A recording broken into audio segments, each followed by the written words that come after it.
ভারত ও পাকিস্তান পূর্ণ ও তাৎক্ষণিক যুদ্ধবিরতিতে সম্মত হয়েছে বলে জানিয়েছে মার্কিন প্রেসিডেন্ট ডোনাল্ড ট্রাম্প। শনিবার সোশ্যাল মিডিয়া ট্রুথে এক পোস্টে তিনি এ তথ্য জানান।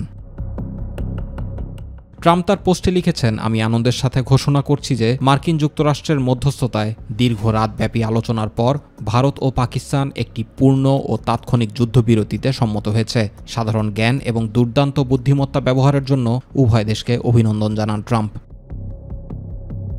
এর আগে ভারত নতুন করে হামলা না করলে উত্তেজনা কমানোর কথা ভাববে পাকিস্তান। শনিবার এক সাক্ষাৎকারে এমন মন্তব্য করেন পাকিস্তানের পররাষ্ট্রমন্ত্রী ইসাক দার। তাছাড়া ভারত জানায়, পাকিস্তান পাল্টা হামলা না চালালে তারা আর উত্তেজনা বাড়াবে না।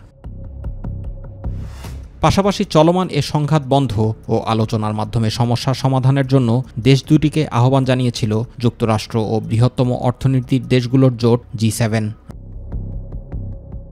গত 22 এপ্রিল ভারত শাসিত কাশ্মীরের পেহেলগামে ভয়াবহ হামলার পর ভারত পাকিস্তানের দীর্ঘস্থায়ী সংকট নতুন করে সংঘর্ষের রূপ নেয়। ওই হামলায় 25 জন পর্যটক এবং একজন স্থানীয় গাইড নিহত হন। ভারত এ হামলার জন্য পাকিস্তানকে দায়ী করে, ইসলামাবাদ তা অস্বীকার করে। জুবায়ের রহমান, মাই টিভি নিউজ।